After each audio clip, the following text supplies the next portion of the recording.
इंदौर का उर्मिला हत्याकांड जो कि अभी इंटरनेट पे काफी सुर्खियों में बना हुआ है। तो जानेंगे क्या है पूरा मामला, बने रहिए इस वीडियो के एंड तक। दरअसल मामला 11 जुलाई 2026 का शनिवार यानी कि आज से करीब 5 दिन पहले। इस दिन दोस्तों एक इंदौर का स्कूल है एमिलॉड स्कूल, यहाँ पे 9th क्लास में पढ़ने वाली स्टूडेंट प्रेक्षा सैनी रोज की तरह अपने घर से स्कूल के लिए निकलती है और स्कूल पहुंचती है। और करीब 8 बजे उसके पापा यानी कि अखिलेश सैनी वहाँ जाते हैं और प्रेक्षा के हाथ में गोल्ड, एक एटीएम कार्ड और एक स्कूटी की चाबी देते और बोलते कि बेटा स्कूटी जो है मैंने स्कूल में खड़े कर दिए और मैं और तुम्हारी मम्मी भोपाल जा रहा है दादा दादी के घर, दादी की तबीयत बहुत खराब है, ये कह करके जो है तो वो वहां से जाने लगते। तो प्रेक्षा जो रहती है वो देखती है कि पापा के हाथ पे यहाँ कट लगा हुआ है और कुछ लगी हुई, तो बोलती पापा पापा आपके हाथ पे क्या हो गया, काई की लग गई, ये बोल करके जो है तो प्रेक्षा उनसे पूछती है। तो अखिलेश सैनी जो उसके पापा रहते हैं वो बोलते हैं कि बेटा कुछ नहीं, सब्जी काट रहा था तो उसकी लग गई और कुछ भी नहीं हुआ। तो प्रेक्षा यूं बोलती है पापा पापा दादी की तबीयत खराब है तो मैं भी आपके साथ चलती हूँ। तो अखिलेश जो रहते नहीं बेटा मैं और तुम्हारी मम्मी जा रहे हैं, तुम और तुम्हारा भाई दोनों भाई बहन यही रहो, हम जा करके आते हैं, ऐसा कह करके वहां से चले जाते हैं। अब शनिवार का दिन रहता है दोस्तों, जिस दिन प्रेक्षा की स्कूल की छुट्टी जल्दी आने की 12:30 बजे हो जाती है। अब वीकेंड का दिन रहता है और छुट्टी होने के बाद जो है तो प्रेक्षा जो रहती है वो अपने सहेली और अपने दोस्तों के साथ बातचीत करते हो, हंसी मजाक करते हो। वीकेंड का दिन रहता है इसलिए वो बाहर आती हो जब, और ऐसे ऐसे ही करते उसको 1 बज जाती है। 1 बजे के करीब प्रेक्षा को ये ध्यान आता है कि पापा ने स्कूटी यहाँ छोड़कर गए और मेरे पास चाबी भी है। और पापा ने बोला, और उसके पापा ने एक बात और बोली थी कि बेटा यहाँ स्कूल की छुट्टी होने के बाद आप सीधे घर मत जाना, बल्कि अपनी मौसी जो उसकी मौसी इंदौर में रहती है जिनका नाम पूजा रहती है, आप उन पूजा रहता है उनके घर आप जाना। तो प्रेक्षा अपने छोटे भाई को लेती है, उसका एक छोटा भाई भी रहता है जो उसी स्कूल में पढ़ता है, 7 साल का रहता है वो और सेकंड क्लास में रहता है। तो उसको लेती है और लेने के बाद अपनी मौसी को फोन लगाती है और बोलती है कि मौसी मौसी पापा मम्मी भोपाल गए, दादी की तबीयत खराब है, मैं आप उन्होंने कहा था स्कूल की छुट्टी हो तो मैं आपके घर आ जाऊं सीधे, तो मैं आपके घर आ जाती हूँ। तो प्रेक्षा की जो मौसी रहती है बोलती है हाँ बेटा आप आ जाओ लेकिन घर से कपड़े लेते हुए आना। अब प्रेक्षा जो रहती है वो अपने भाई को स्कूटी पे बिठाती है और स्कूटी लेकर जो है तो सीधे अपने घर जाती है। उनका घर जो रहता है वो मनोरमा गंज डाकपुंज कॉलोनी इंदौर में स्थित उनका घर रहता है। तो वो वहां पर पहुंचती है और वहां पे पहुंचने के बाद जब वो देखती है कि घर के अंदर से टीवी की काफी लाउड आवाज आ रही है, तो वो देखकर ये सोचती है, थोड़ी घबरा भी जाते हैं दोनों कि आखिर मम्मी पापा भोपाल गए तो घर के अंदर कौन घुसा है और इतनी लाउड में जो है तो टीवी देख रहा है और टीवी चला रहा है।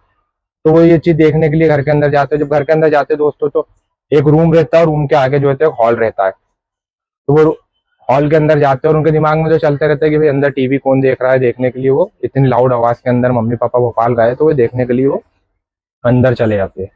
और दोस्तों जब अंदर जाके ये देखते हैं तो मैं उनको क्या फील हुआ होगा, ये मेरे पास शब्द नहीं है बोलने के लिए कि उन लोगों ने, उन दोनों भाई बहन ने क्या फील करे होंगे कि उनकी 38 वर्षीय माँ उर्मिला जी जमीन पे पड़ी हुई है, खून में लथपथ, और उनकी बॉडी पे 4 से 5 कट लगे हुए, गले पे, कमर पे, हाथ पे, पैर पे से 4 से 5 कट लगे हुए, काफी महीन कट लगे हुए। और ये देखने के बाद उनने क्या उनके ऊपर बीती होगी।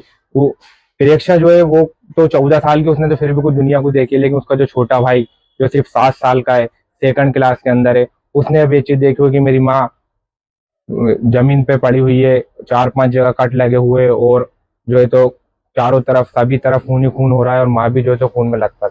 तो उस बच्चे के ऊपर क्या बीती होगी ये मैं और आप नहीं समझ सकते, वो सिर्फ वो बच्चा ही समझ सकता है कि उसके ऊपर क्या बीती। उसके बाद प्रेक्षा जो रहती है वो सीधे फोन उठाती है और अपने नाना जी को फोन लगाती है और नाना जी से बोलती है कि नाना जी मम्मी का ऐसा ऐसा हो गया। तो नाना जी जो रहते हैं वो तुरंत जो है तो उसके मामा, प्रेक्षा के मामा को उसके घर भेजते हैं। जब तक के प्रेक्षा के मामा आते इसी बीच पुलिस को भी खबर कर दी जाती है, पुलिस भी वहाँ पहुंच जाती है, फोरेंसिक टीम भी वहाँ पहुंच जाती है। और उसके बाद में जो उर्मिला जी रहती है उनको हॉस्पिटल ले जाया जाता है। हॉस्पिटल ले जाने के बाद डॉक्टर उनको उपचार के लिए उन्हें हॉस्पिटल ले जाया जाता है और डॉक्टर वहां पर उनको मृत्यु घोषित कर दे। दरअसल दोस्तों उर्मिला जी ने तो उसी टाइम पे दम तोड़ दिया था जिस टाइम पे उनके साथ ये हादसा हुआ था, उसी टाइम पे उन्होंने दम तोड़ दिया था। दरअसल उर्मिला जी जो है वो एक सरकारी अधिकारी रहती है, डाक विभाग के अंदर पोस्टल असिस्टेंट के पद पर वो रहती है और वो मूल नियुक्त रहने वाली खंडवा की है। और उनके जो पति रहते अखिलेश वो रहने वाले भोपाल के। तो दोस्तों जब डॉक्टर उनको मृत्यु घोषित कर देता है तो ये चीज आगे बढ़ ये मामला आगे बढ़ता है और फिर सबके सामने आता है कि उर्मिला जी के साथ उर्मिला जी को जिसने मारा है वो और कोई नहीं बल्कि उनका खुद पति अखिलेश सैनी है, जिनने उनको मौत के घाट उतारा। तो जो अखिलेश रहता है वो भोपाल का रहने वाला रहता है, और उर्मिला जी जो रहती है वो खंडवा के रहने वाली रहती है। मतलब मूल मूल रूप से वो खंडवा के रहने वाले।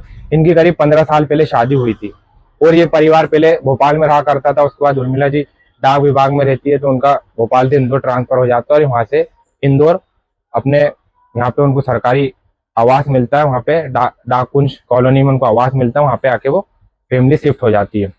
दरअसल दोस्तों, उर्मिला जी की शादी को करीब 15 साल हो गए थे, और इनकी एक बेटी है जो कुछ टाइम बाद होती है, और उसके 7 साल बाद एक बेटा होता है। सब कुछ ठीक चल रहा था, और सब कुछ अच्छा चल रहा था।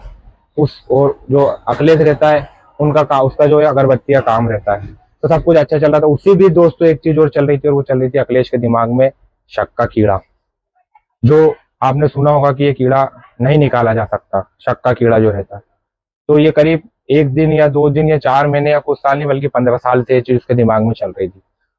उसके बाद दोस्तों, ये चीज ऐसी चलती है कि इस वजह से उनके कई बार आपस में विवाद होते हैं, कई बार लड़ाई होती है, और जो है तो उर्मिला जी इस वजह से अब कुछ सख्त कदम नहीं उठा सकती उनके बच्चों की तरफ देखकर। नहीं तो वो जो है तो डिवोर्स तक के उनकी बात पहुंचती है, लेकिन वो सिर्फ अपने बच्चों की तरफ देख के, और फिर परिवार वाले उनको जो है तो कई बार छोड़ा छुट्टी तक के बात आई, कई बार डिवोर्स तक के बात आई कि जो है तो नहीं बन रहे। लेकिन घर वालों ने समझाया कि बेटा एक दूसरे को समझो, एक दूसरे को जानो, ये तो हर घर में होता है, हर घर की कहानी रहती है, और फिर बच्चों के फ्यूचर का क्या होगा ये देखते हुए जो है तो उनका डिवोर्स नहीं हो पाता है।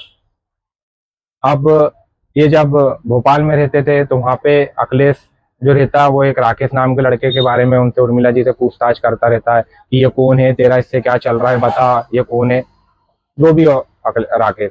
उसके बाद जब इंदौर शिफ्ट हो जाते हैं, तो इंदौर शिफ्ट होने के बाद ये जो है सुमित नाम के लड़के के बारे में उनसे पूछता है, उनके ऊपर शक करता है कौन है, तेरा इससे क्या चल रहा है, तेरा फोन बता, सोशल मीडिया चेक करना, ये इनका चलते रहता है। अब दोस्तों, उर्मिला जी, एक चीज और मैं बता दूं, उर्मिला जी जो रहती है वो एक एंकर भी रहती है। शो वगैरह होस्ट करने का उनको शौक रहता है, और शो वगैरह वो होस्ट करते रहती है कॉलोनियों के अंदर, उनके मोहल्ले के अंदर जो शो वगैरह होते हैं उनको होस्ट करते रहती है, उनको होस्ट करने का ये रहता है।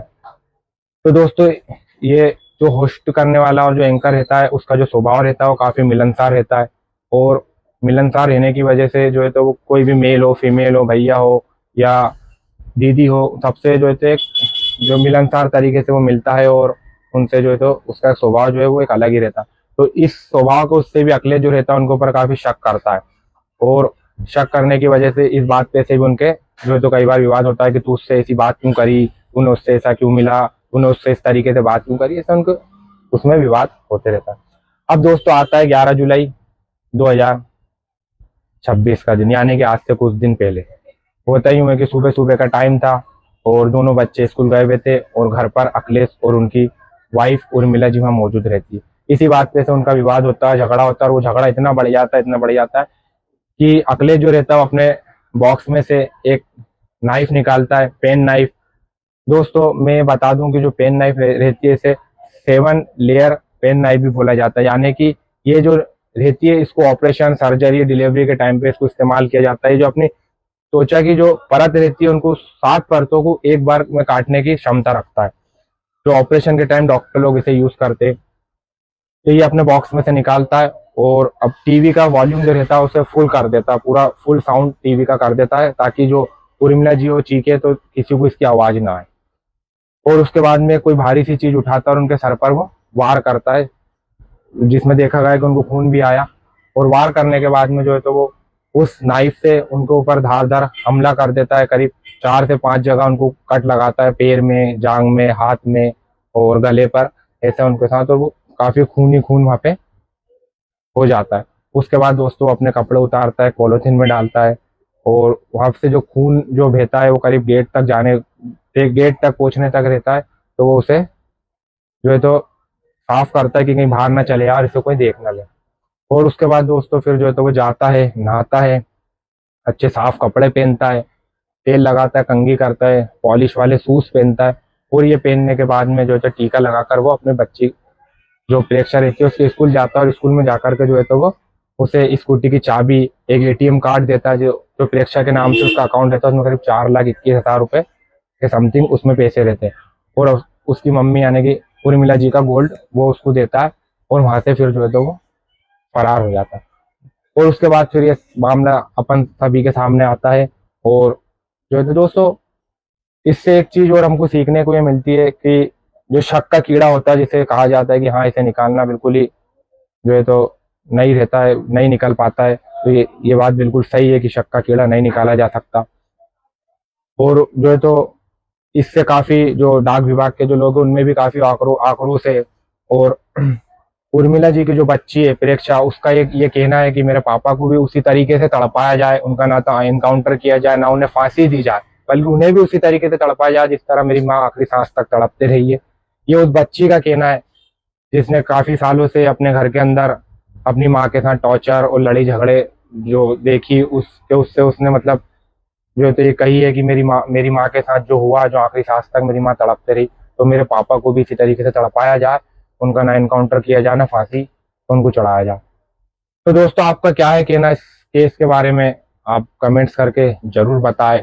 और मेरी ऐसी वीडियो और स्टोरी और ऐसी इंफॉर्मेशन जानने के लिए चैनल मेरे चैनल क्राइम अलर्ट और मेरे पेज को फॉलो जरूर करें। फिर मिलते हैं नेक्स्ट वीडियो में, तब तक अपने और अपने परिवार का ख्याल रखिए और धन्यवाद।